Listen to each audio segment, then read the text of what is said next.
Yes, guys, welcome back to the Once You're In, You're In podcast. We're back with another episode. Reese has literally just said before we started filming, did you get any questions? Because I think I got like 2.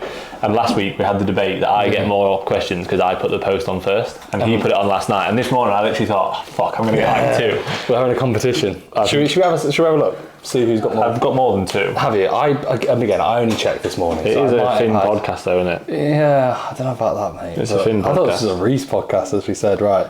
Oh no, okay. I've got one question and then a physique.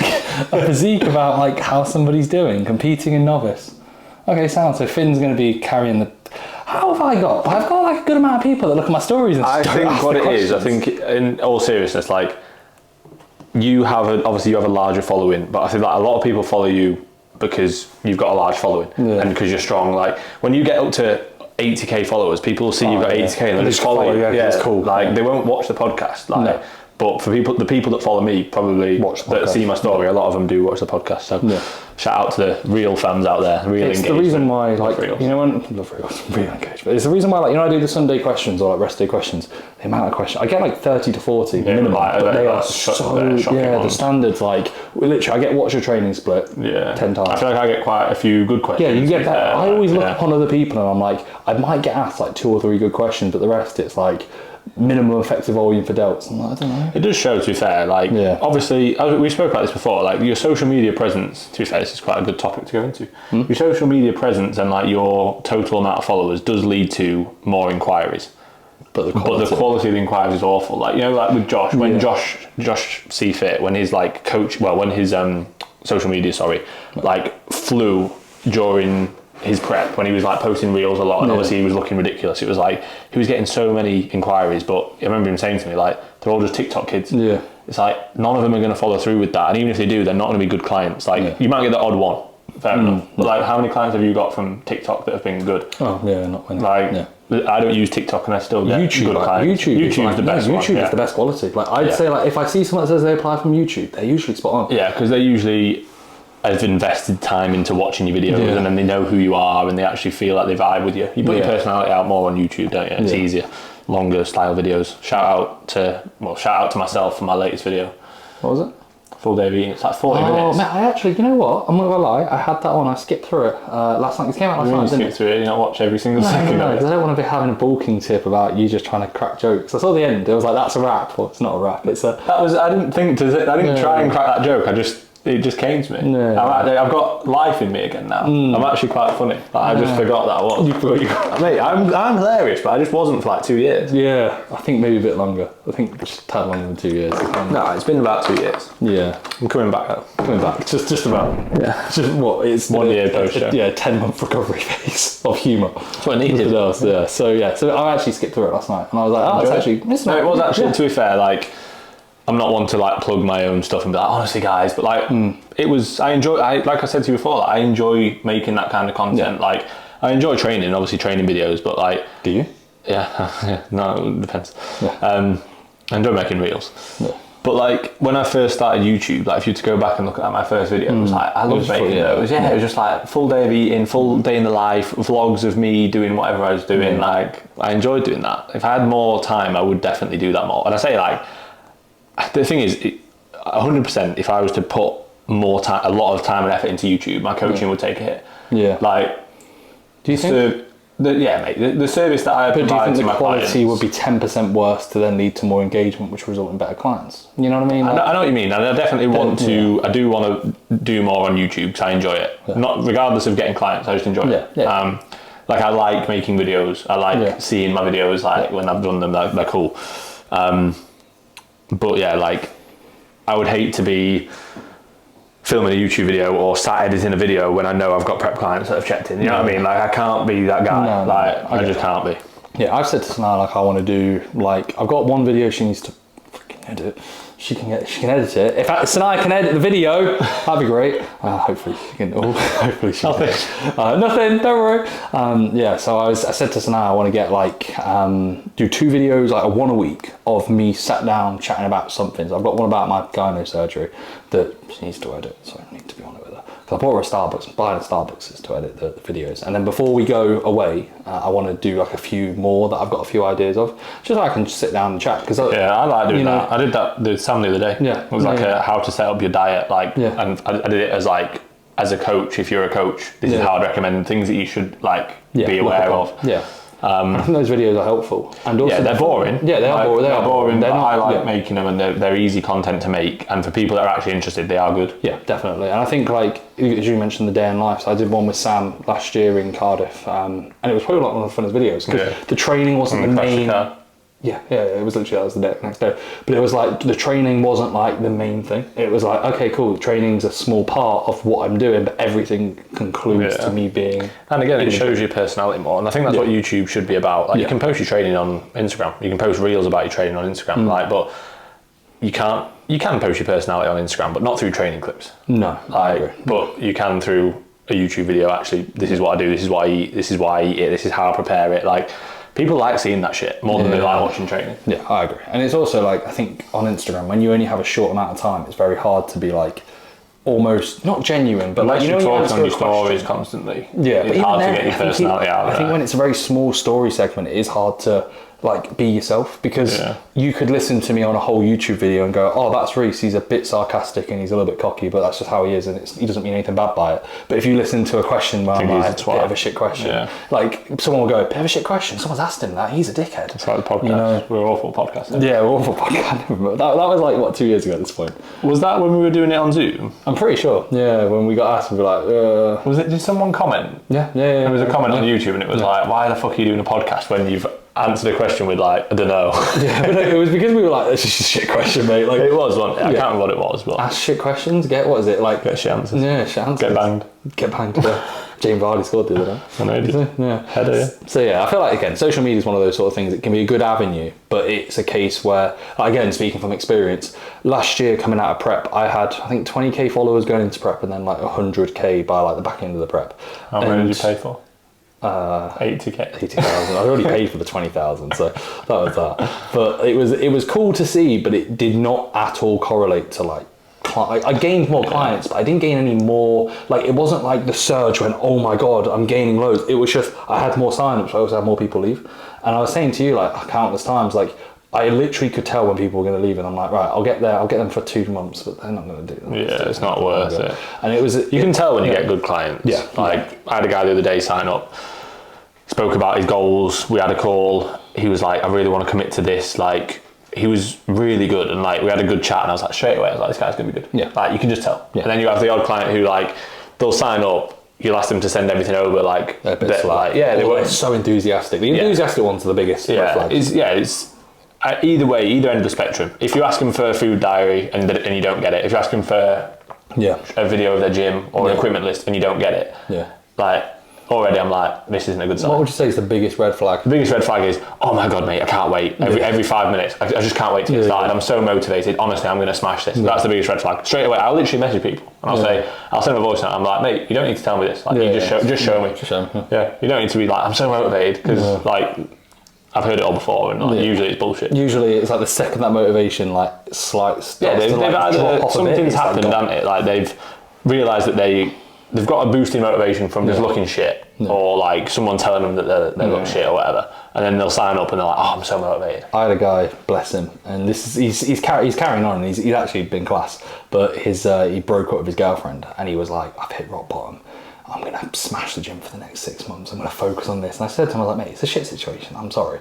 But don't be just using that as your sole source of motivation. No, but it was a good, it's a good hobby to have. Yeah, it's better than being like going to alcohol and drugs. Yeah, exactly. But it was more so a case of like... Yeah, so he's already taking drugs. Not good then. Yeah. So it was more so like trying to use it as like fuel, and he was like, I'm just going to destroy the gym. And I was like, I get that, man, but like, it just happens. Like, it's good. I say it's a good thing you've got a hobby, and it's a good thing you've got some structure through the coaching. I was like, but also don't be just channeling like before a deadlift top set, like, my girlfriend left me, my girlfriend left me, my girlfriend left me, you know? Yeah. Because that's not positive. You get too aroused, like, emotionally, and then you start crying when you listen to Snow Patrol before the set. You could be happy, Yeah, good song, that. Yeah, it's a good song. So yeah, how's your week been anyway? All good? All shit? It's been sad. Yeah, all good. Oshin competing this weekend, peaking at the minute, looks fantastic. He's really good, mate. He is good. It's one of those. It's just because his lower body, and he wouldn't mind me saying this, because his lower body's not underdeveloped. He doesn't look as lean as he is through his like glutes and his hamstrings. Very similar. Like Oshin is peeled, and even his quads look peeled, but because he's not got massive quads and they're not like really well shaped, like similar to my quads, like his quads are really lean, and they look decent, but they're just not massive. And his glutes and hamstrings are in. Like he's peeled. He'll be leaner for his main shows as well. Like this is just a qualifier show for the BMBF Northern this weekend. But he looks great. Timing wise has been spot on. Like I gave him 10 days to load. I said to him like the first 3 or 4 will just be dropping off fatigue. 10 days to load for a skinny natty junior. Like load. Is that like, a load of? Okay, bro, adding 5 carb. It's been more. Linear load of 5 carb. It's been more than that. But like. He's responded really well. What's the peak like when you say load? Are we talking like hold for a few days, build up? So what's it been? Because people hear load and like they think it's like 1,000 carbs or So 2,000 carb and 5 guys. I can get this. Yeah, of course, that's what it's going to be. I'll get the sheets up. So the first day was rest day. And basically, load him or did you? So I did like a fat and a carb load, but like not massively. I gave him like a little bit more fat. So I didn't want to give him a full-on fat load. So. The first day was the Friday, and the show is on the following Sunday. So, I basically have like the peak week sheet here, but it's not a peak week because it's a linear load, so it's like 10 days. So he was 73 kilos the first day, and then that was like a rest day, fat and carb load. So he increased carbs a little bit, only like 200 grams, but he was on like trace carbs. Really? What, on training days? No, rest days. This was rest day. Yeah. And then 65 fats, protein was kept the same. Fluid, salt, everything else all kept the same. At this point, cardio's been out for ages. Steps, I've basically told him to just keep them as low as possible, but for him, he's on his feet, he works as a PT, so he got 16k steps still that day. It's a minimum requirement if you work in FLF. If you work in FLF, you've got to walk up and down the strip. Posing's been like coming down as well, like basically just like he was doing more posing now. He's doing like 10 minutes, 5 minutes on training days, 10 minutes on rest days, like hardly anything. And then basically as the days went on, so he dropped into the next day by 0.2. I gave him then 400 carbs. This was a training day, 400 carbs, 60 fat, 220 protein. He dropped 0.8 the next day, and he was like, before this he was like holding on like low food. So again, I said to him, I was like, this is just fatigue dropping off, fluid dropping off. He looked way better, felt way better. Another 400 carbs, another 60 protein, another 60 fat, 220 protein. He then when you're setting them food, are you telling them? Yeah, he's got a meal plan. Okay, So you're not saying 400 carb, have whatever. No, he's already got. You wouldn't say have whatever you want, but he's already got a meal plan. So like, it'd be good if they could show this. Basically on his meal plan, I just copied and pasted the days across. So this was like train day, non-train day, and then I've just added to it and said like, so you're gonna add more potato here, you're gonna have more this here. I do a different approach now, which is weird. I used to do that where I'd write it on their sheets and they'd have like, let's say Sunday the 21st of whatever, it would be food for the day and it would be their individual meal plan. And it got to the point where I actually think a lot of clients started to either worry or stress regarding like how many carbs they're on. So I don't tell my clients carbs. I just literally send them a WhatsApp message saying these are the foods I want you to eat. I'll use their baseline diet, but like with Jack Murphy, it was literally a case where like I wouldn't know the carbs because I know more from what you had this is what we're doing. We then take the data from that. And then it will be a case where he then just puts it in, because I've had it at times, especially last year, like my men's physique guys. Men's physique, you don't need to get it peeled, so you don't need to load them as much. And it was where like sometimes if I was like, right, you're eating 600 carb, and that's the highest they go in a peak week, and it's only a 4 to 5 day load, they might go 600. I'm going to be flat. I think that's people's perception. Like 600 carb. Like, 600 carbs are enough if you're not. Roach's wet dream. 500 carb high days, and he's pretty full after them every time. He flattens off like a day after, but he's pretty full from it. Like, so he then jumped up after, by that point, the 4th day. He jumped up by 0.2, but then I think he went to the toilet and he dropped back down. So then that was another rest day with more food than last time. What was that, 250? No, 315. Still 65 fats, a little bit more protein just from trace. I bet he felt like 315 was like the most. Mate, on a rest day, that's a lot, On a rest day, 315 carb isn't loads, but because he would have been eating nothing, he would have been like, oh my goodness. You get conditioned to like, if you have a carb on a rest day, you'd be like, you think it's a lot, what? 100%. If you've got carbs in every meal, you'd be like, wow, this is ridiculous. So then that was pretty much maintained the next day. I have like comments in terms of how he was looking as well. So like the first day was flat and fatigued, second day flat and less fatigued, third day flat and less fatigued. So he's still flat and he's actually dropping weight. The next day, pretty fresh now, much sharper through the lower body, but he's still relatively flat. And then yesterday, first actual body weight increase, no bowel movement for 2 days, somewhat fuller, but not full. And then I think he had a bowel movement this morning, body weight's up again, after having 620 carb yesterday. Yeah. 45 fat. So fats have come down now because we've had like 5 days of 60 fats. Yeah. So that's a fat load in essence, you know what I mean? Just without having stupidly low carb. Instead of having 2 days of mate, he was already so depleted. Yeah. Why would I deplete him further? You know what I mean? Then today is rest day again, which is 200 protein, so that's come down, 375 carb on a rest day, 50 fat, and then tomorrow is the final loading day, which will probably be similar to the last training day. Depends on what he wakes up like, but it'll be similar. Well, if he held on 315, you'd imagine he'd probably maybe have a slight bump. Well, he's definitely been filling up in the last 2-3 days. The first like 3-4 were just dropping fatigue. The last 2-3 has been actually filling up. But he's not full. Like when you look at his photos, it's not fucking hell. And he's definitely not spilled. Like, so I could give him a bit more food tomorrow, which is the plan. And then hopefully he'd be like pretty full. I don't think he'll be spilled still. Yeah. And then on that Saturday, assess, because I'll see him on Saturday because he's getting his tan. I always think it's impossible to spill from like 1 day of, if it's in that linear fashion, you will see the signs of them spilling 3 or 4 days before they spill. Yeah. Like, it's not just going to be we spilled. Like, no, but even if you did, it's so minor. It's literally like, okay, cool, like you've been filling up, you're like 60% full, 80%, 90%. Yeah, okay, you look, you've actually not quite as hard, you look a bit watery and you're a bit blurred, you probably spilled a bit. Sound, now we've got a day or half a day or 2 days or whatever. The thing is, you also realise sometimes like you can almost go past that. Like Jack Murphy, who was on stage on the weekend, very similar like situation where Jack looked great where he had muscle, just in areas he doesn't have as much muscle, midsection, glutes, hamstrings. He didn't look as hard as he could be, but he was like dying. You could see like just by his like face in peak week and even in the build up, like we had to push really hard, which he did, and he did really well. And it was very similar in the way of like he's actually stuck to plan like pretty much perfectly the last few days, which have been really impressive. And like even I said yesterday, I was like, you're like 3 kilos up from your all-time lowest. And he's like, he looks better, like he looks harder through the areas. And it's like, I said to him, we could have probably pushed fullness a good amount more. It's just very much one of those, if you're doing one show, or especially if it's your first show, you don't want to go onto it and think, I spilled or I pushed a bit too hard fullness wise, especially when you're not working with someone who's got a stupid amount of muscle. Like the way that Jack Murphy would do well and Austin would do well is based off condition and based off how they're like, let's say how they look, not just like, oh, I'm so full as a house. Because I said to Jack, it was he got fourth. He didn't get fourth. He didn't get a place in the he was fourth. He wasn't miles off the top 3. And I said to him, like, the reason why you were comparable to the 3 big guys that are better than you was because you were in really good condition. If you were 5% soft, it would have been like right at the back, like 4th and 5th. They wouldn't even look. They would just look to the top 3 and they wouldn't even look to Jack. And with Jack, like he looked great, but very similar. Like again, same with Austin. Like when you have an okay amount of muscle, but not like a really good amount of muscle, you can only really get as lean as you kind of can. Austin's like got like his back. He looks great now. So good, yeah. He looks really good. Like stupidly good. Jack Murphy's arms are a joke. Like, his biceps are really fucking good. I think it depends obviously on the class on the day and the standard and everything, but like he is very, very good. Yeah. Gonna beat Dante. But he's novice. Oh, is that? Yeah. He's not a junior. No. He's a junior in UKFBA. Oh, okay. But no, he wouldn't beat Dante, and he knows that. And well, I think he knows that. Dante's really fucking good. Like, Oshin's really good, but he's not got the same shape and like muscle bellies and bubbly kind of level physique as Dante. Yeah. And like again, like Dante's probably not much leaner than Oshin. Like it's just he's a lot bigger through certain areas, and like his glutes. Like Adam Power's got a client called Talib.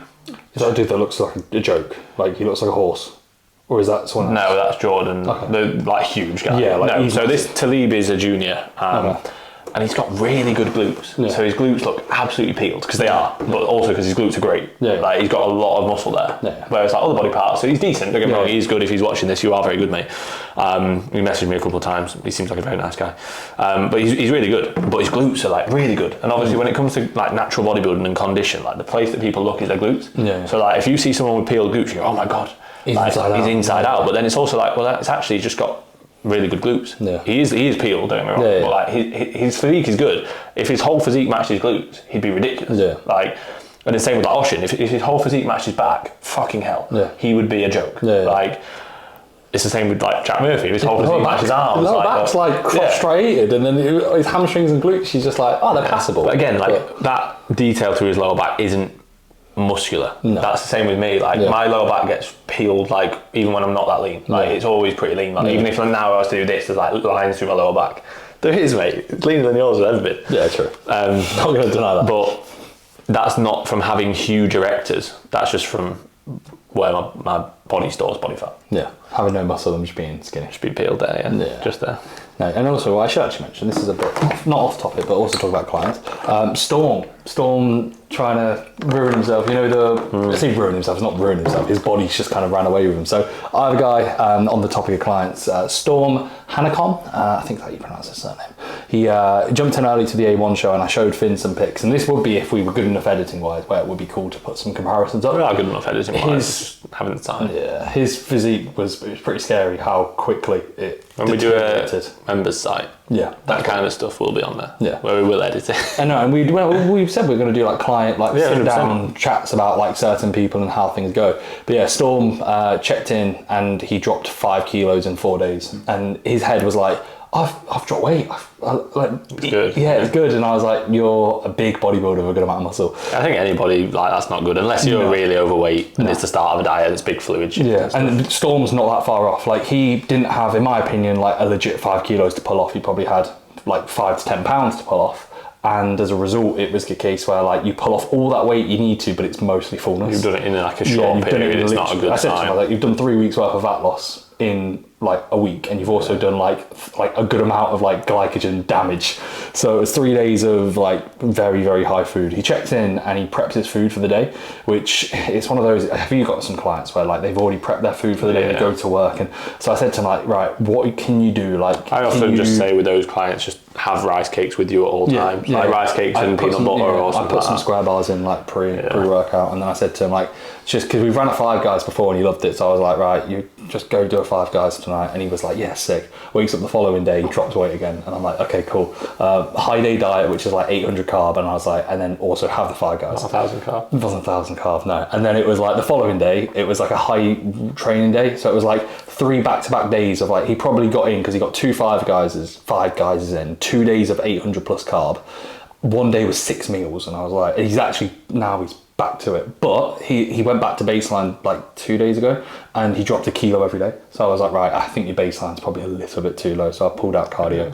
But it's one of those where, again, with like a big bodybuilder, it works with natties as well. Like, I'm not saying like it doesn't, but especially with the bigger you are, the more damage you can usually do.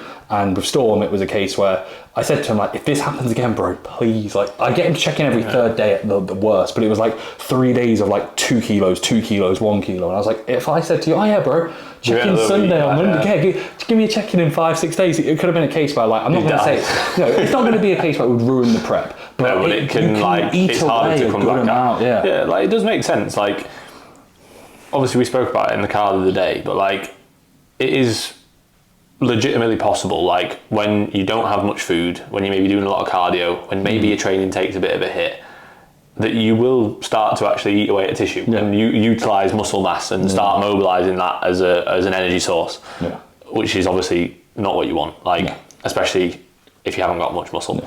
Like, that's definitely what I would have said, like, towards the back end of my prep, that will have occurred to an extent. Like, even at the points where training wasn't great, like, if you think about it, if your performance isn't that good, and you're in a big deficit, like, you ultimately, like, you're asking to lose muscle. Like, no matter, you can still be eating enough protein and getting enough sleep, but if your training's gone to shit, which it's easily done, and it's easily done without even realising. You just go in and get it done. It's ticking a box. I've done it. You don't even think about it. You just I've trained. And I will also say, like, I think a lot of people get it confused with that is a pretty rare. So like Storm, probably Finn, some other people that we know, it is quite rare, because I think nowadays a lot of people are like, I'm running flat, bro, I've got to have a high day, and it's like, that's the reason why people are out of shape. You, like, this happens very rarely where you're like, oh, your physique's gone backwards, okay, we need to intervene. But a lot of the times, I'd argue, it's actually, you don't even realise. Did you see that J3U post that I reshared? What was it? It was like a infographic, and it said something like, over dieting is a far far less important problem or something like that than under dieting. Let's focus on getting in stage condition first. Exactly. Like, which is true. Like most people will be like 10 kilos off and like, oh, I'm getting flat. It's like, mate, you're fat. Like, you've still got loads to come off. You don't need to worry about getting flat. Like, if you're within a point where like you're legit north of 8 weeks out conditioning wise, it's probably not going to be. And also, it makes life so much easier. Like we were saying this the other day in Apollo, like my clients that have had to fucking dig are now in really good spots. It's like every few days I'm giving them a high day. They're not doing any cardio, like, and they haven't been for weeks, and they're still like 8 weeks out or whatever. And it's like, no cardio, and they're like, what? They're doing like 10 to 12k steps. They're not doing 15 to 20 like they were. It's like all of that is so, and that was there's points where it was fucking hard, and like they'd be messaging me like, mate, I'm really struggling. I'm like, good, you're all right because you got fat, quite a lot of fat. So get that off, and then you can moan about struggling, and I'll pull you back. Also, you won't actually, like, you get to a certain point and food focus. I think a lot of times people worry and think it's only going to get worse. Like again with Jack, same situation. Pushing him hard at 5-6 weeks out, and at that point when you're in like the actual like trenches, as cringy as it sounds, but you're putting the work. You're going through the trenches. No, please don't say that. But when you're actually putting in the work and you're grinding away and you're like actually digging, you almost, I think, if you're unexperienced, like you'll almost think to yourself, oh, like if I'm feeling like this at 5-6 weeks out, how am I going to get to my last show, let alone my first show? And it's like that thought is only temporary. I remember it being so much easier, like in between shows, managing fatigue. Like Jack, for example, when he's come out of prep, like he decided he wasn't going to do another show and hadn't had a plan. He stuck to what I said, and I was like, man, that's surprising. But at a month out, if you had told me that he would have done that, I'd have been like, no chance. He's way too food focused. He's way too battered. But the ability to ease off the gas, like it's very, very important from a psychological standpoint, because you're not going to be like, I remember there was one time I woke up at like 2 a.m. This was when my sleep was ruined in prep, where like fatigue was through the roof, and I was like back-to-back days of waking up like really broken sleep. And I remember like I never save anything on Instagram, but I remember seeing like a pop-up of like some donuts or cookies, and I like went on the website and I was like, I'm going to order these. And I was like, no, you're not, because you're not going to eat them. And you just like, you're ordering this because you're like, you're wanting that dopamine rush of, oh, they're coming. And I didn't order them. But like, I remember literally laughing, thinking, I've never done that. What am I doing? And like, and I was like, oh, this is what people do. People do that impulsive, okay, I need to do something to make myself feel good again. When in reality, it's just because I was very, very fatigued. I was overly battered. I was on low food, and my body was like, I need something. I need to do something. And your brain runs away with you. And I think again, it's quite hard to sometimes recognize that, and you just think, I can't do it. I can't carry on. I can't do this. Like, and it's like, that's only temporary. It's not going to be permanent.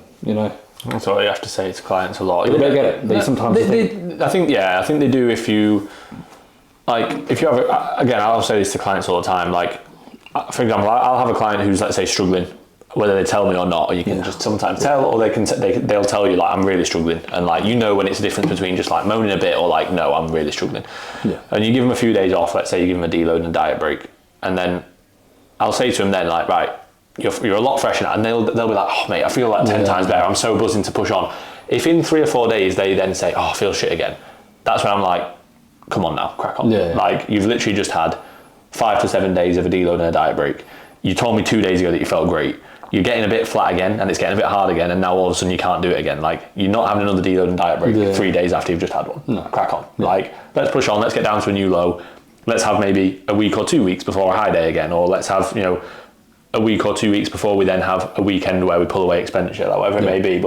And I'll say that to clients, like, if you moan at me after you've just had a deload and a diet break, I'm going to tell you to just crack on. I don't care. Like, but if it's 5-6 weeks after they've had one, then it's like, you deserve one. You've earned the right to have one. You've pulled off another, let's say, like 8 pounds or whatever. 100%. Like, if anything, we'll have one mapped in at that time anyway. But it's when like a client will have a deload and a diet break, or they'll have a few days off or whatever, or give them 2 high days, and then a day or 2 after, when you inevitably get a bit flatter again and you feel a bit worse, they're almost like asking for it again. Like, fair enough when they're just telling you how they feel, 100%. But it's when people are like, I just can't do it again. It's like, come on, mate. Like, you can do it. You've just literally come out of that hole, and you know how it feels. You're just going back into that hole to get a bit leaner again. You know you're going to come out again soon. Like, it is temporary, like you're saying. But yeah, people like get so in their head, and it's normal. Like, I was like that very much so last year. Like, you did it within 1 day.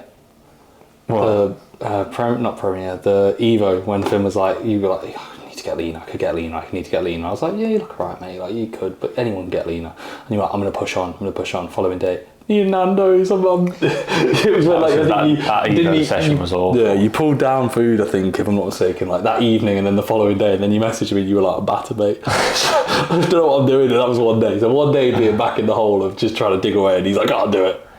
Yeah, but I think at that point, mate, you dug too much, and your shovel was broke. It was there. I didn't need to be any leaner, really, did I? You know what I mean? I needed to, at that point, like, I needed to just be fresher and you need to pull out a prep and actually perform well and be fuller. Like, it wasn't a case of actually needing to be leaner. Yeah.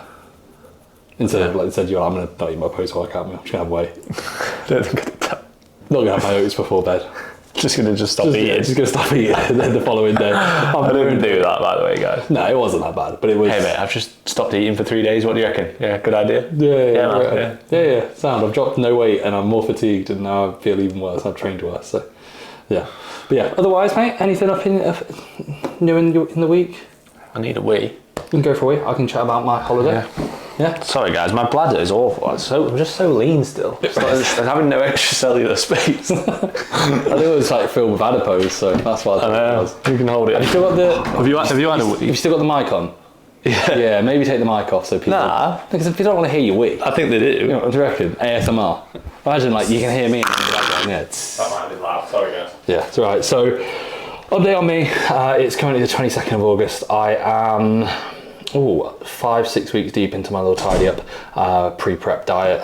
18 and a half kilos down, which is pretty cool. Feel really good. Other than just being sore consistently, I put in GH back in, which saw a little spike up in body weight, just from a general fullness standpoint. I'm still very, very flat, but who the hell cares? I'm not that lean yet. But I'm like, from a visual standpoint, definitely getting to a point where I was like, oh, I actually like look okay now. Like my midsection looks pretty good. I bullshitted some men's physique shots. Just about. I'm not doing men's physique. I'm 260 pounds. There's no chance I'll be able to do that anytime soon. I'd have to downsize significantly. But visuals, really happy with. I go away on holiday in like 3 or 4 days, go to Rhodes for a few days, which will be cool. So I've been like pretty aggressive in the last like 2 weeks really, since agreeing to go away when I really shouldn't have because I spent too much money. And then otherwise, like literally training's like in a really good spot. I've been saying like consistent. So I said this morning on a walk, you haven't been complaining about how battered you've been recently, which Finn's back. Are you training like a pussy? I'm training like a pussy. No, I think it's literally because my body is so thankful that I'm not stupidly heavy anymore. So like my joints, my tendons, everything is really, really good. And I've also been a bit more clever with volume. I scaled volume down ever so slightly, but nothing too much. Just a case of joint complete. I'm being honest. I didn't want to say this. I want to say this earlier. I took it last night, and my knees. Well, it's probably been so. I can't. I had a client say to me today about a joint supplement. I was checking. I was like, this came out. I was like, but my knees are the worst they felt this morning. I was like, I used it last night, so I'm hoping that they improve. Yeah, we did train legs yesterday. Yeah, we did train legs. But yeah, otherwise, Finn's exact words post-workout were the other day was, you look like a men's physique guy, you're just way too big, mate. I don't think I said way too big. I think you're getting ahead of yourself. I think I might have said you're just too big. Not way too big. Oh, way too big. Okay. I thought that when you put the post up, I was like, doesn't sound like me. I think I might have gone, you used to like your structure's men's physique, but you're just too big for it. Yeah. In your head, that's me going, oh, you got so much muscle. Yeah, that's the reaction that I usually get when I take my top off in gyms. Yeah. Right, they go, oh my god, it's Reece fit. Wow, you look good. And they just look at you and think, oh, it's just Reece's like disabled little brother who just follows him around in oversized Gash t-shirts, and they wear the same t-shirt. It looks like he didn't train. So yeah, no, all is good. A few more days till I go on holiday. I'll drop weight on holiday. Like it'll be weird because I'll be eating probably more food. Going out. Yeah, Finn. I've been on the trying to get me to come on holiday with him. Get Finn to tag along for a few days, which I am going to continue with this like peer pressure, and like we will eventually make. You said last year, and you were like, I probably should have come. You'll say it again when you're 6 months. No, but I am going to go on a holiday, whether or not I come with you or go somewhere on my own. It'd be cool, man. 4 or 5 days, be nice. Don't have to see each other in the day. You can just do your own thing. And then if you want to do something, we can. And then in the evenings, head out, drinks. I'm not having drinks. No, I'm not having drinks. No, mate, if you were to come, I think one night we'd have like 2 drinks. Deloading. I'm not. That's the last thing I want to be doing. Okay, well, we'd have some good food and we can go to a sports bar and oh, mate, as well, Liverpool play United on that weekend. Yeah, I thought that. So we could watch that in a sports bar and then get overly drunk and get in fights. I'm just alcohol each other. Yeah, just like, oh, you're a Liverpool fan. Fuck you, bro. Yeah, which would be quite funny. And then to be fair, I'm thinking, yeah, Greece, they've got Simicast. You guys got any Greek players? No, we've got Simicast, who I think is off anyway. So, yeah. But otherwise, all is good. Do you want to get into the questions, mate? Yeah. Sound. First question for me. Is Finn coming to Rhodes for 5 days? Oh, Finn, you coming to Rhodes for 5 days? Cool. Right. Well, do yours and then... Do mine, literally. So, competing novice UKDFBA, competing in novice UKDFBA, novice, 7th of September. So he's doing the novice. That's how he looks. So it's Samuel Fox. There we are. Samuel or Sal? Oh, yeah, Sal. Samuel Fox. No, Samuel. Sal, you look decent, mate. You look good. I don't think he messaged me these photos. I don't think he did. No, didn't message me at all. But looks right. He does look good, but we're not doing a Rate Your Physiques episode, so people won't be able to see. So apologies, but for what? It's basically... 2.5 weeks. Yeah, 2 and a bit weeks out. From these, I mean, it's quite hard to see in regards to condition because they're quite far away. Structure-wise, he looks great. Yeah, he does look really good. Yeah. Condition-wise, like, he's a little bit further off than I'd want. Yeah, like, I'd agree. I'd say he looks like 6 weeks out. Yeah. Rather than 2, but he looks good. And that might be a warm-up show, in which case, cool, he probably is 6 weeks out. From, like, the UKFBA finals are in 7.5 weeks. So if he's aiming for that, he's still got a little bit to come off the lower back and his midsection. You can see like there's like still thicker skin. Yeah. Like upper body wise, like looks fine. Yeah, like it's one of those sort of things where like you look fine. You're not going to look out of shape, bro, but you definitely could be a good 2 weeks ahead. Like if you were to, if I was doing that show, I'd be like, right, let's push myself for 2 weeks and then just try to drop off some fatigue before, but also just get yourself a bit leaner. Like you're not miles off. It would just be, it wouldn't surprise me if it's one of those where if he was to say to us on show day, how'd I look? And we'll be like, you look good, you just had 10 pounds or 5 pounds to come off, which is what most people are like, mate. Like most novices, first timers, you're not going to look out of shape. It should just be a case where you could be leaner. And that show will probably have a fair few good guys. So, step on the gas, bro. And then otherwise, opinions on full body training. Would you ever put a client on a full body program? Let's not answer a second. A question about full body. Full body training, mate. Would you ever do full body training? Yeah. Really? Looking back, I would have done earlier. Yeah. Like, when I got into training, I'd have probably just done like... But the thing is, like, would I have enjoyed that? Yeah, I wouldn't. I can do it now. I'm way too strong. And I mean that in the way like, no, I am. I can't do a fucking full body session. No, but I think... Neither could you. Like... No, it would be very difficult. And it'd probably... I just find it a bit boring. Like, I imagine like if I was to do, let's say, a leg press, an RDL, some form of chest press, some form of row, like no lateral rows, and arms, like just shit. Yeah, I'd be a bit like, I'd feel like I'm almost like not getting enough out of everything. Yeah. You know what I mean? But I think 100%. Like if I had a client come to me and say, "Hey mate, I can only train 3 times a week. I've only trained for 6 months," I'd be like, "Sound. Let's do full body, and let's do literally that kind of session." But 3 times a week. You could do a fair bit in it as well because they're not going to be that strong. So you could easily do like probably 2 leg movements, 2 let's say back movements, 2 chest movements, 2 shoulder movements, and like even it's just then, like time, isn't it? I wouldn't want someone like being in the gym for 3-4 hours. No, but when you're a beginner, if you're doing, let's say you're doing 8 movements per body part, and you're just 8 movements, like 2 for each. So let's just say 2 shoulder, 2 back, 2 chest. Let's say 2 for legs. You could probably, let's say that if you do the total amount of sets there, so let's say they're doing 16 to 20 hard sets in the gym, they could probably do that relatively quick because if they're doing a Smith press, they're doing 1 plate per side top set. It's not like they're going to be like, okay, I've got to do 1 plate, 2 plate, 3 plate or anything like that. Like their warm-ups aren't going to take that much time. So you could, if they're leg pressing 4 plates, okay, cool, you need 2 warmers most likely. So you could probably get away with doing a good amount of like total workload.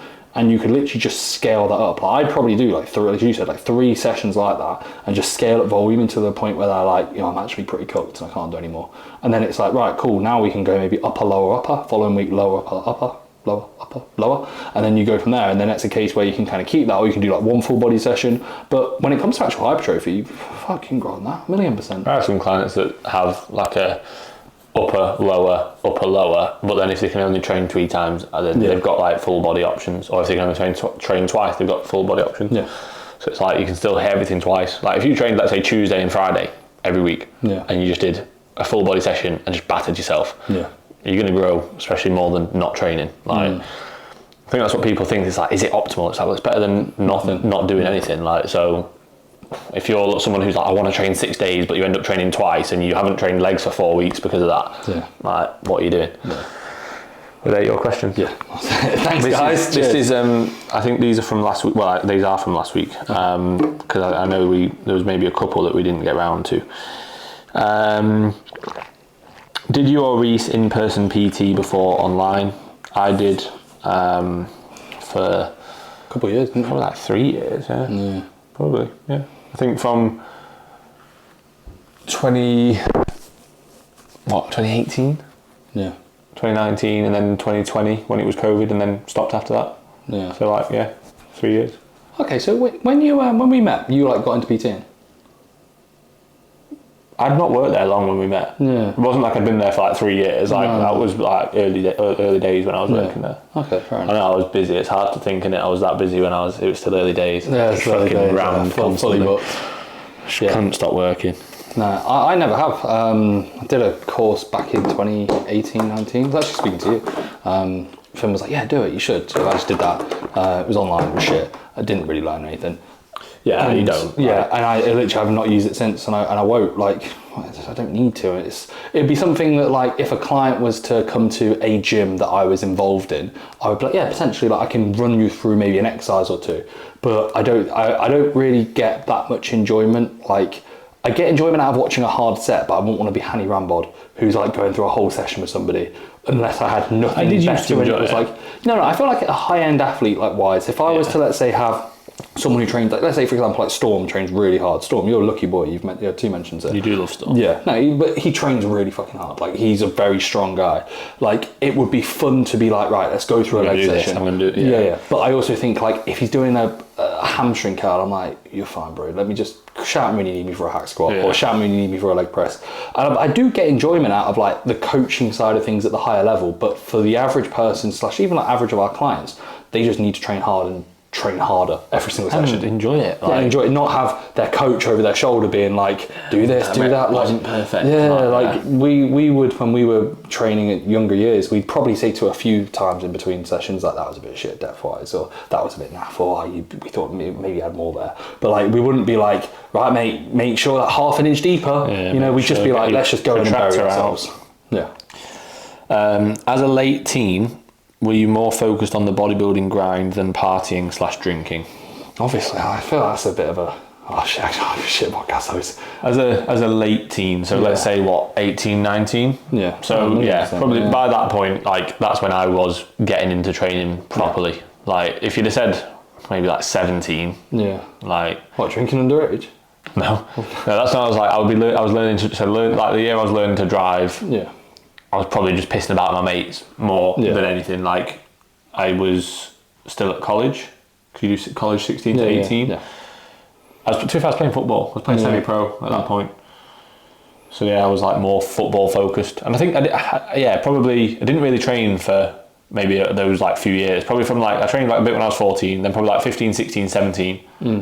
I probably didn't train. Yeah. Like, just based on the fact that I didn't, like, it wasn't the main thing that I was doing. Yeah. I didn't really just playing football. Yeah. I didn't really go through a phase where I drank a little bit when I was like probably similar ages, like 16, 17. You go to like a house party, or you go to like a party and you're like, I have a few drinks.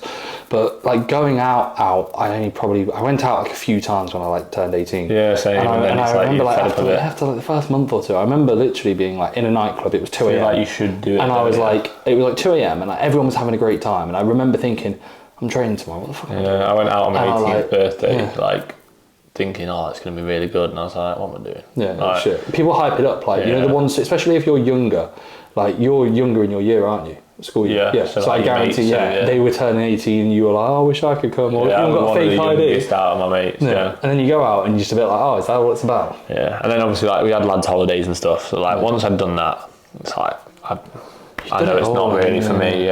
Like I'd much rather just feel good and train and like work towards something. No, Liverpool, mate. When we went, that was a good night. It was a good night. Yeah, but we didn't get like so drunk that we felt awful. Like you trained the next day. Like we felt sound, didn't we? Like because we got in and we necked so much water and hydroflow. We didn't have hydroflow back then, unfortunately. We did. I'm sure you had it with you.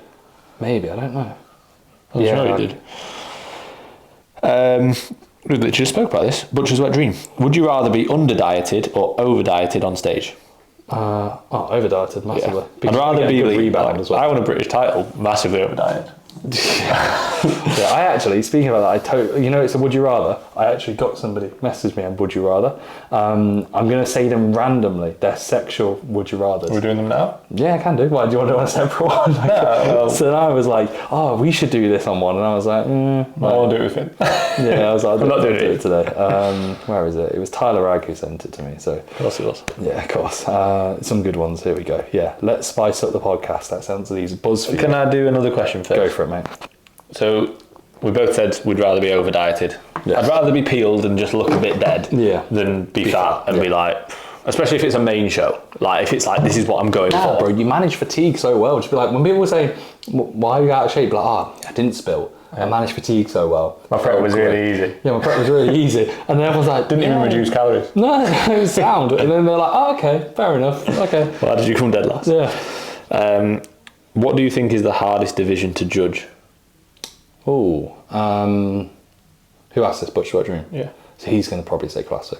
I don't think so. I'm looking at female classes. Oh, okay. I was thinking male, just male. Just male, yeah. Just male. I only look at males. Yeah. I was thinking bikini. I'm committed to Sanaa, so I can't look at females. Yeah. I think bikini for females, just because it doesn't make sense. It's mainly just based toned figure in 2021. We had no idea how Sanaa won that. Jesus God Christ. knows, mate. Yeah. Close your eyes and she was good. Or who was the worst? Whose coach gave me a hand job earlier? Yeah. Okay, she's worse. You coach by Tom? Yeah. Yeah. She Dan, which is your girl? Never sit up. Cheers, mate. Sound. It's a battle between those. Yeah, literally. Right. So yeah, I say bikini based on just like level of muscle not being. Obviously, it's not that well muscled of a class. I'd say toned figure because it's literally just shape. Yeah, but I don't class toned figure as a class. No, I know. I class figure as a class. You know what I mean? So I really like the figure class. Yeah. So yeah, I think bikini in men's. Probably, if you had to choose out of... probably is classic. It probably would be classic if you had to choose out of the three. Yeah. Just based on, like, sometimes you'll see a classic result and it's like, he's probably not the most classic, but he was also the leanest. And, like, for example, at the weekend, like, Anthony, Zach's client, he won and he should have won because he was the leanest by a long way. And I wouldn't say he's the most classic. Like Mark's more classic than him in terms of his posing. Simeon, I think his name is, or Simone, I think it's Simeon, who came second, SK Genetics. He's more classic, but they just weren't as lean. Yeah. And Anthony's great, like really fucking good. But I wouldn't say he's as classic as them, but he was a lot leaner and therefore won. And he deserves to win, 100%. Yeah. Like, you can't just be like, oh, he's classic, but he's fat. Like, doesn't matter how classic you pose or how classic you look, like, you still got to be the best bodybuilder, but he's a fridge. Yeah, like... that happens. Yeah, exactly. Yeah, right, so... There's 40. There's 80. We're not going to do 80. Let's do 10. Yeah, okay, so what, do you want to pass the phone? We'll just, like, scroll and pick a random one. So, like, not look and then go bam. Do you want to do that? Or do you I think do the first 10, otherwise, if we're going to do them over time. Okay, sound. First one, would you rather be blindfolded or gagged? Blindfolded. Yeah, blindfolded. Gagged's a bit weird. I think girls would be a bit different. We should probably get Sanaa in, because she said a different one earlier. It was like one that I skipped it, like, and I was like, it was like anal every couple months or 5 blowjobs a day. And she was like, probably 5 blowjobs a day. I was like, what? I was like, really? And she was like, that bad? Yeah, I was like, wow. Yeah, he's like, you're the one who just ends up like shitting all over me all the time. I was like, I love it. I want it more. Oh God, I'm sorry, guys. This shouldn't be in the yeah, this is itself. Next question for we're literally asking like good. We're doing good content and answering good questions. Yeah, but people are like this. Would you rather give a rim job or receive a rim job? Give. I don't want my ass getting licked. Yeah, see. Would you rather walk around your office or school School. Yes. That's it. That's it. Question ended. Yeah. All day with your favourite porn category labelled on your forehead. Or, it's a bit of a long fucking winded question. Cold. Or have a vivid sex dream, dwarf. Have a vivid sex dream about your boss. My own boss. This is me. And have to tell them and the rest of your team about it. That's a shit one. Yeah. Would you rather only have vanilla sex? That's what Tanai said yours was. Yeah, I know, crazy that. Crazy, yeah? Yeah, crazy. It is crazy. Yeah. Or only have BDSM sex. What is BDSM? I don't know. That tells us we're vanilla. Yeah. We are. Like, Yeah. If we don't know what that means, I think BDSM is when you get tied up and shit, which I find like just pointless. Yeah. You into that sort of shit? Whenever that happens to me, Shannon just leaves and goes to work, and I can't do any check-ins. Oh, okay, fair enough. I'm like, Just like, guys, this isn't funny anymore, Shannon, please come back. Would you rather have anal sex every day or a threesome every time you have sex? That's a bit of a shit question. Either anal or a threesome. Am I receiving anal? Yeah, I don't know. Yeah, I think that's probably more so for a girl. Like, as a guy, you'd be like, oh, I'm just going to have to sleep with a different girl. Or maybe a guy. If it's a guy, 100%. 100%. It's the threesome with two guys. Yeah, if it's with two guys, 1,000,000%, sorry, Snow. Would you rather only be able to have sex once per year with the same partner or only be able to have one night stands for the rest of your life? That's actually quite a good question. Yeah, that is good. Yeah, so only one night stands or... To be fair, I wouldn't be able to have sex one night stands. They ain't working for me. Imagine sex once per year. I know. Like... That would be you last year in prep. Yeah, but it'd be like... I'd prep continuously. Imagine how much you'd build up to it and then you'd just be like... You'd be done within like half a second. Be done before you even goes in. Yeah, you're just thinking about it. No. Catch you next year, babe. Yeah, sorry. Yeah, I don't know. I mean, if you're able to masturbate... Yeah. I think once a year would be like... You just have to masturbate a lot, I guess. I'd go with the once a year. Would you rather always have sex in the dark or always have sex with the lights on? I think lights on, 100%. Yeah. Dark, like if we're talking pitch black, you can't see a thing. Yeah, you have to imagine it's your mum. Yeah, great. I wouldn't want it to be like... it's your mum. Okay, great. I wouldn't want it to be like daylight. You know, like that's a bit too light. Depends though, like... Yeah, sometimes like if that's the vibe. Yeah, it's sound. But like pitch black... I've accidentally put it in your bumhole. Like, I might get in trouble for this, so I'm sorry, Sanara, in advance. But there was a girl, I think I told you about this, and it was like, I was young, and she was like pitch black. Yeah, I remember you telling me. And I was like, I can't. Because you're ugly. Yeah, shit. I didn't realise. I don't want to look at you. Yeah. And it was actually, I think it was because she was crying during it. God. 2 more questions, guys, and then that's it.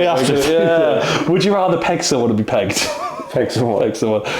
Would you rather watch strangers have sex or have strangers watch you have sex?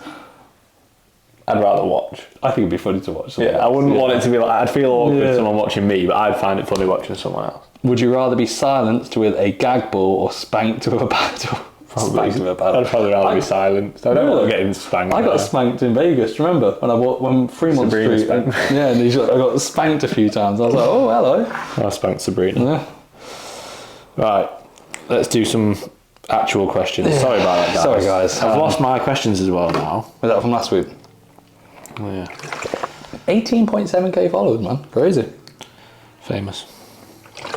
That's like the entire natural bodybuilding UK That's audience. it. That's all. That's literally the entire natural bodybuilding. That's how many people are on natural bodybuilding worldwide. AJ's racking it in, isn't it? Mm-hmm. Is it a £5 membership? I think it's more. Jeez, crazy. Where did you buy your blue light blocking glasses from? Mine are from RA Optics, which is an American company, and they were a good chunk of $1. How much are they? Like 200 quid or something. Jeez. But I've had them for like 6 years, 5 years, and they've lasted me the whole time. I've had them before my last prep.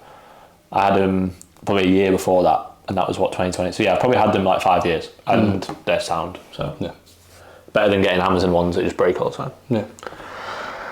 Have you got any? Yeah, I got mine from Amazon, admittedly, but I got a decent pair. They were like 40 quid, and they're sound. So now I got a pair literally yesterday, and because she was wearing mine, and they're not the orange filtered ones. And I put them on, and I was like, I like the actual orange filter. It makes my eyes feel more relaxed and even.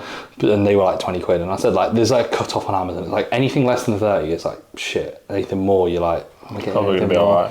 Yeah. What is frozen pineapple doing in a frying pan? That's from one of my stories.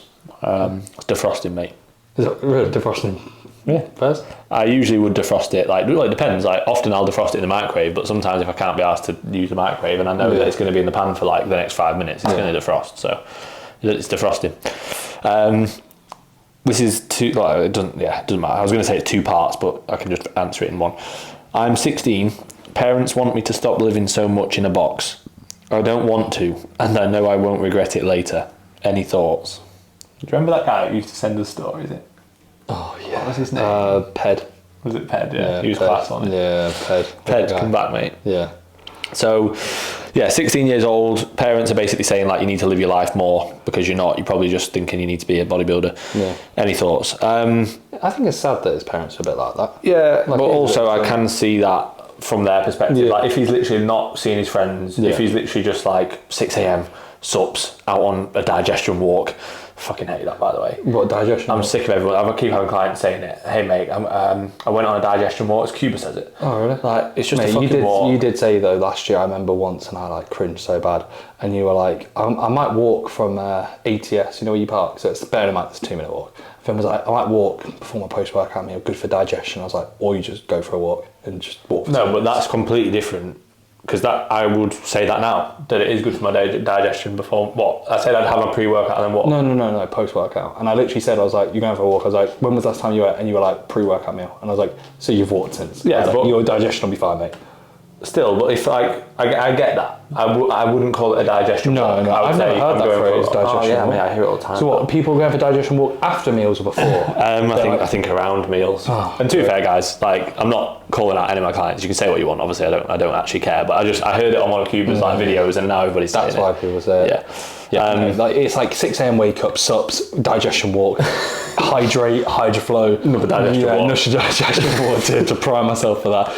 M1, exact same time. Digestion walk, digest like supplements and stuff like that. Yeah. And it's like I feel like that sort of intra-sleep digestion walk, set alarms at 3 a.m. If I saw my son putting a nose strip on and blue light blocking glasses at like 15, 16, I'd be like, bro, you don't need to be doing this. Yeah. But that's because we have the knowledge. Most parents would just be like, okay, fair enough. Like, you sure you want to do this? And if like, let's say for example, the boys are coming around saying, yo, Man United's playing this weekend. Do you want to come around mine and have a few drinks? Like, no, I've got to go to the gym. I'd be like, mate, go to the gym earlier and go and watch. Yeah, you can do both. Like this is what annoys me when like people again. I think it's all on. You know when clients as well are like, oh mate, I'm just struggling with it. It's like it doesn't have to be one or the other. Yeah, like I don't know how I'm going to manage this. Like you literally said, train earlier. Like the amount of times that we would like, or I'd say, now, sorry mate, can we train a bit early because football's on? Liverpool, so we train in the morning. Exactly. Or like I'll be like, I'm going home seeing my mum and dad or whatever. Like, can I? It's not like no, I've got to train on 2 meals, bro. Yeah, like I've got to train on this exact time. I've got to train at that time exactly. Like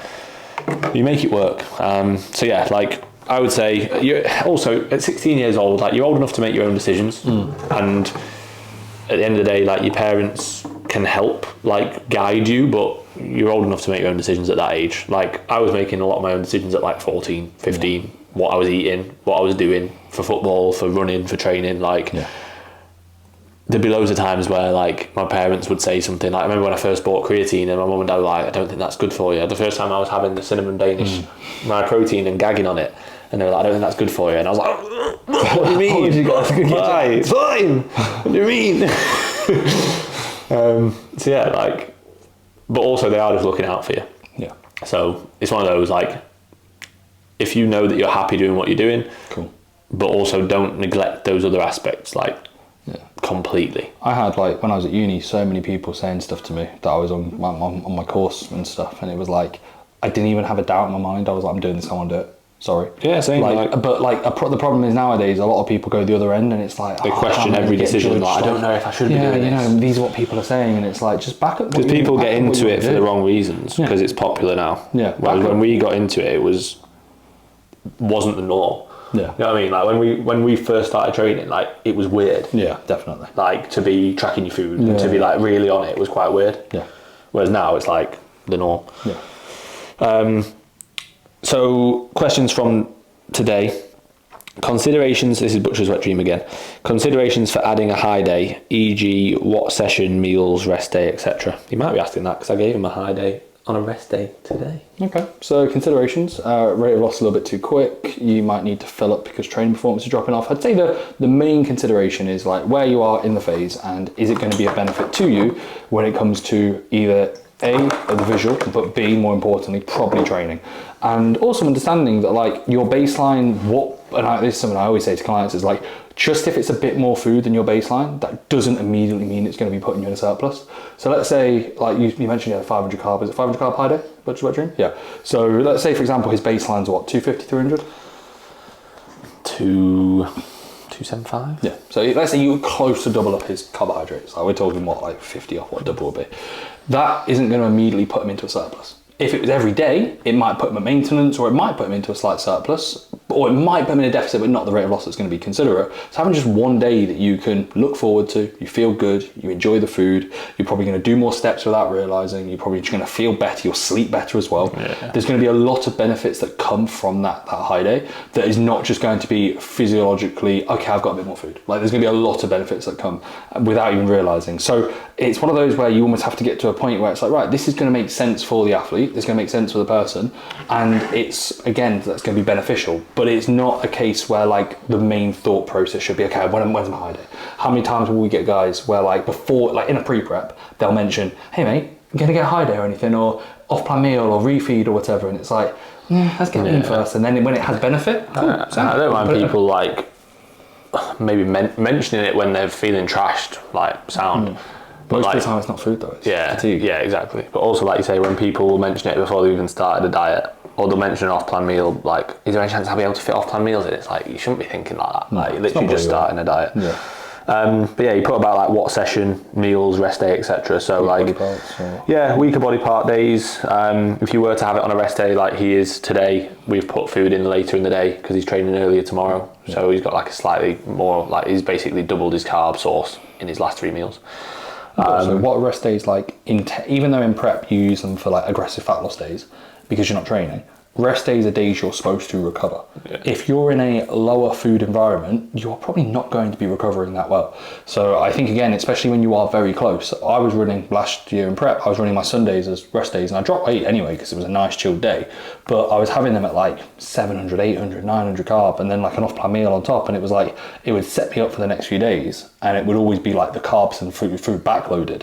And I remember like from a general fatigue standpoint, it definitely, like I felt fresher for a few days, and then as a result, baseline was easier, training was easier, more productive, probably a greater total rate of loss over the week based off maybe, a bit more food, but everything else has just become so much easier. Yeah. What you got to think as well is like, especially where Matt's at now, like he's pretty much there. Yeah. So like, we don't want to be losing a lot of weight, like at all, really. So if you're, let's say, his average rate of loss has been probably, let's say, like between 0.5% and 1%.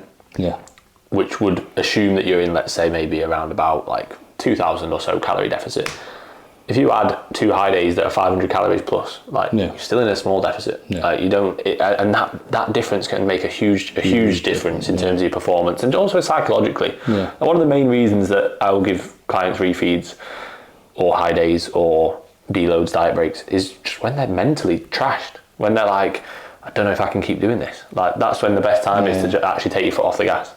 So yeah, like they would be the main considerations. Yeah. Rimini asked, if you had to compete in a female class, which category are you entering?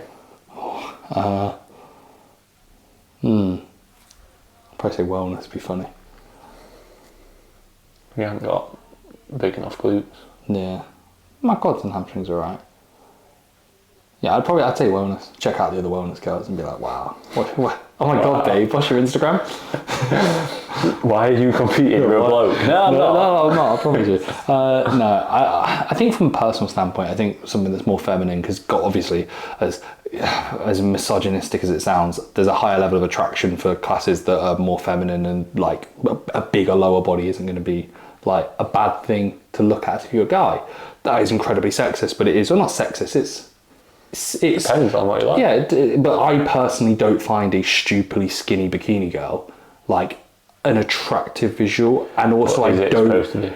No, I'm not saying it is. I don't think it is. I'm going to beat you to dig a hole now. No, I'm not digging a hole. I think it's complete, mate. So you're telling me, let's say, because, okay, this is something we've said before, most bikini girls, first timers, are usually girls that have probably had some eating issues in the past. They stay really skinny year round. The ones that do well, genetically really, really prone to staying really fucking lean. And they literally, let's say, especially if it's in an assisted, they're just cranked with T3 and T4, loads of chleb. They have just enough muscle because of fucking Anavar and the lipolytics and stuff.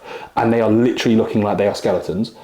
No matter what you say, that I don't think is really bodybuilding. It is, but I don't think it's an impressive. I don't look at that and go, oh my god, that's amazing. I look at that and think, cool, you've got decent shape for bikini, but you've ruined yourself. Like I think even the best bikini girls, it's not that impressive. Don't get me wrong, like they look good and obviously they're good athletes. Wicked, But yeah, I don't like, for example, like figure at the top level or women's physique at the top level. I think really cool. Bodybuilding, like I think cool, but I also think freaky, but it's not. Yeah, I also think there's a sense of like, in my opinion, it's.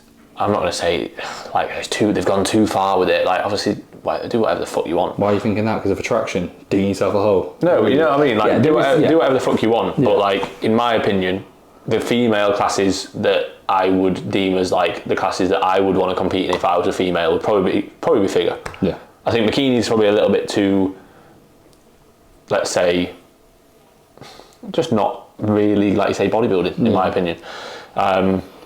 Whereas figure, I'm like, okay, that's really cool. Physique, I think, is really cool. Yeah, I agree. But then I think bodybuilding, it's like... It would be like... Bikini would be like not stepping foot in the gym and just doing a dieting contest. Basically natural bodybuilding. Yeah. That's it, QKFPA. No, it would be like not really training that well. And within like, it's like the first year of your training and it's like, right, cool. Here's the T3, T4 clen. Don't eat. Do 2 hours of cardio, try not to die, don't get yourself in hospital, and you'll be okay. Because like, in my opinion, if you're a bikini girl eating 600 to 800 calories, and you're just cranked out through the roof of lipolytics, and you're doing a stupid amount of cardio, and you're 93 pounds on stage, it's like, that's not bodybuilding in my eyes. That's like body deprivation until you're pretty much close to being in hospital. Yeah, it's not good. Yeah. Sorry to any starving bikini girls out there. Yeah. Deacon has asked, tips for leg growth. Maximal range of motion, maximum intensity, good exercise. Why are you whispering? Because it's secrets. No, it's simple. Yeah, it's a secret. Tips is a secret. Simple sort of stuff. Do your legs 1 to 2 times per week. Do them really, really heavy with immaculate execution, very, very good range of motion, and do enough volume to the point where you can recover each session, but also progress within those sessions. Which is the exact same for any body part. Yeah, that's why it's like tips. Let's break it down. Tips for leg growth. What would we say? I'd literally say range of motion is a big factor. Yeah, I think trying to maximise knee flexion for quad is a big one. So like trying to get your heels as close to your hips within your squat patterns and your leg press patterns. I'd say connection and isolations and not chasing like load or like a leg extension, hamstring curl. Thinking to drag rather than throw on leg extensions, ham curls. Yeah. Even potentially on hip thrusts. Thinking to like drag the hips through.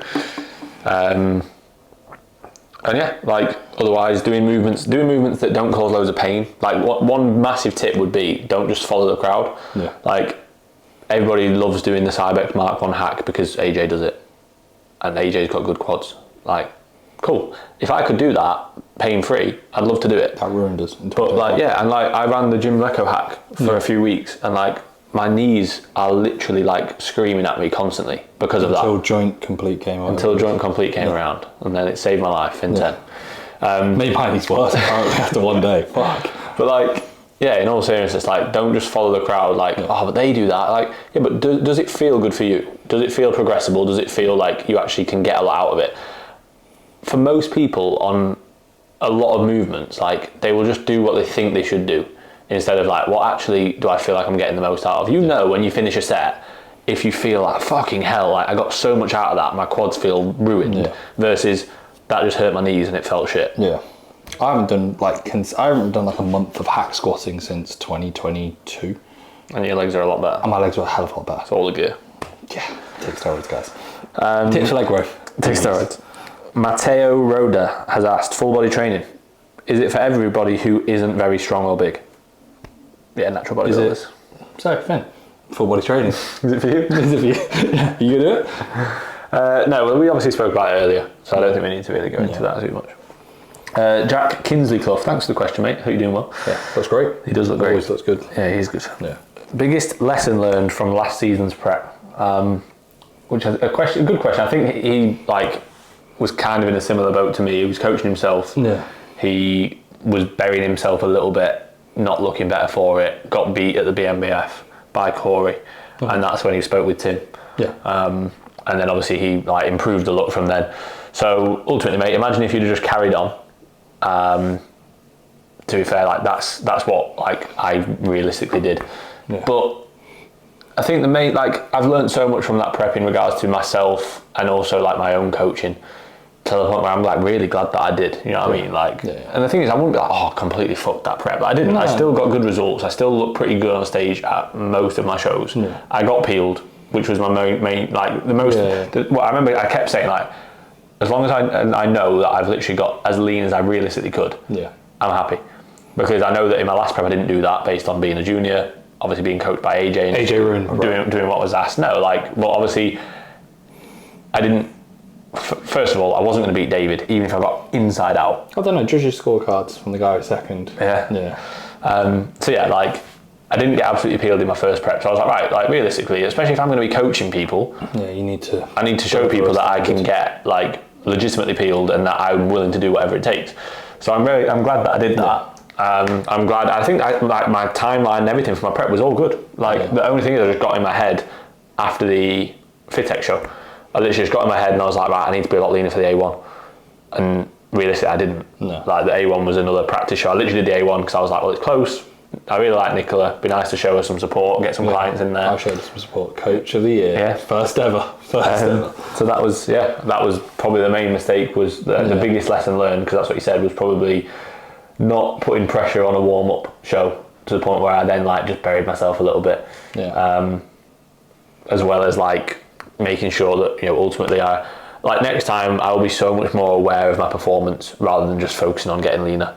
I'll be so much more aware of like how I actually feel in regards to like when I'm posing. Am I actually being able to pose properly, or am I just going through the motions? Like those kind of things that towards the end of the prep I got a lot better at being aware of and managing. But yeah, there's loads of lessons. I think you should learn a lot from every prep that you do, to be honest. And obviously the more that you do, the better that you get at it. Yeah, I agree.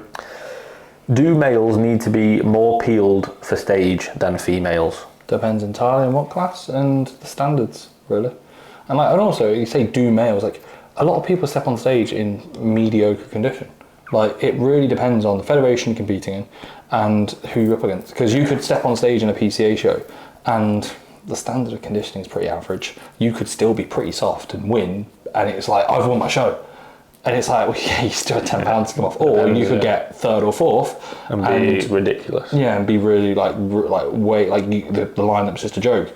So it's hard to answer as a direct answer. I'd argue most of the time females that there's probably softer females that do well in comparison to males, because if you go to like a British finals, unless it's WMBF where you don't need to qualify, usually the standard's like pretty high. So it's...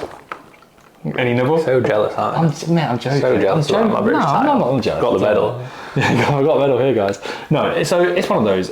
Guys can, and also guys will be able to get theoretically, the answer is yes. Yeah. Like, if you were to, I'd say maybe apart from the top level, like if you were to look at female Olympians versus male Olympians, like they are absolutely peeled. Yeah. Whereas if you were to look at PCA, or if you were to look at UKDFBA, WMBF, like female bodybuilding, don't get me wrong, some of them get peeled, like that Zoe gets very, very lean. Like there are the odd few, whereas like generally with the men, like most of them are going to be very, very lean, because again, genetically it's healthier, safer, easier for males to get leaner than what it is for females. The class, not the class, like females or males, you know, when there's like someone who's like, what have you done? Have you even dieted? What would you say is more common, males or females? Oh, females. What, female wellness, like PCA wellness. Yeah, female wellness is off season. Yeah. That's like, have you dieted? Yes? Okay, cool. Wellness is not for you. Yeah. Too lean. Yeah. Yeah. Very rarely would you, like, if you were to go to a PCA, UKDFBA, whatever, any kind of federation and look at just, let's say, the male classes, there'll be the odd one where you maybe go like, yeah, they're really out of shape. Yeah. But usually the standard's pretty good. Yeah. Whereas if you were to just look at the female classes, again, like most, don't get me wrong, are really good. But like, if you were to look at, let's say, again, UKFBA, like WMF, they don't have wellness. No. The masters like figure competitors. Jesus Christ, they're a joke. Like conditioning, they're always. I guarantee, go to any show where there's like a masters like figure or something. They are freaky backstage. Like every single show, especially the Natty show they've gone to, I'm like, you've got 3D belts and you're like 47. Like it's an eater. Yeah, it's a joke. It's really cool. Like it's very, very cool. Muscle maturity, isn't it? Yeah, it's cool. Yeah. Wild. Right, last few. Yeah. Do you think a lockdown will happen again because of this disease that is spreading from Africa? Oh, I don't know. I don't care. I don't know either. Yeah. Awful podcast host. Yeah, sorry. How long after you put up a question box do you record a podcast? You put this up this morning, and we're doing it now at 5:45. Yeah, but he says put it. But then we don't upload it for a while. Sanaya, if you guys are watching the YouTube video, just scroll back 5 seconds, you'll see Sanaya just crawl by. She did the first one really good, and then the last one, she just put her head up randomly. What are you doing? You okay? Okay. You can just walk past, it's fine. You've ruined the podcast. Just go by. There we go. Jordan Craig has asked, would you recommend a female looking to compete coming off contraception / do you have any opinion on if contraception affects bodybuilding in women? It depends if it's a hormonal one. Depends on the type. Yeah. There's like however many different forms of contraception. So obviously you've got like the coil, you've got the implant, you've got like progesterone only ones. Yeah. Like there's so many. I don't have the knowledge on all of them, but I would ultimately go off of your previous experience. Like in my experience, like with Shannon or with other female clients, or even like with my sisters and stuff, like the difference in hormonal sort of fluctuations based on the type of pill that they're on can be like massive. So I would just go off like, when let's say you've been on contraception in the past, which one seems to have the least sort of negative impact towards bodybuilding? Yeah, like, and just towards like how you feel, towards weight gain, etc., like cravings, all these kind of things. Because ultimately, if you're on like a progesterone only pill, like, you're surprised if you feel like your cravings are really high all the time. Like your progesterone is going to be very high when you're basically in the sort of week before you're due on cycle, which is usually when females will say feeling weaker, feeling more bloated, craving food a lot more, etc. So if you imagine that your progesterone is going to be quite high now, 3 out of 4 weeks, you're probably not going to feel great. I'm on where your appetite's blunted. You'll be like, oh, I feel amazing, breakfast easy. But yeah, it's a difficult one because obviously, like, you could say, oh, I'll just come off contraception, but then, like, is that going to be beneficial, let's say, in regards to relationship stress and things like that? Like, but yeah, I would just go off of like previous experience. What has the response been like hormonally, psychologically? Yeah. And if you go, oh yeah, actually I felt all right on that one versus that one, I would go with that. And I mean, worst case scenario, if let's say throughout the prep you do have to come off it, like, is it going to be the end of the world if you, let's say, come off contraception for a few months when energy's going to be low anyway and so on? And also, you're probably not going to be even having a period at that point. Really. Yeah, well, ideally you would, but it's often you will lose your cycle when you're pretty lean. Condition. Yeah, it's probably not going to be the case. So yeah, that's that. Right, is that all the questions? Right, hope everyone's enjoyed. This will be the last podcast until we're in Rhodes, because Finn is coming on holiday with us. I'm gonna do one from Rhodes. I'm gonna win him round. I've got a few more days to persuade him, and then on Saturday I'm gonna be like, right, let's book it, and I'm gonna force him to book it. So you got a few more days. You're gonna gag me? No, I'm gonna blindfold you. Yeah, you're gonna blindfold you. I'll be like, right, like use your Face ID, hope it still works, and be like, here's your card. Come on, you booked it. Legs are sore from yesterday, you know. Yeah, mine are. The pendulum. Yeah, it ruined me. And my knees, especially. Joint complete. What the hell? Right, so that's that, guys. Hope everyone enjoys. Back soon.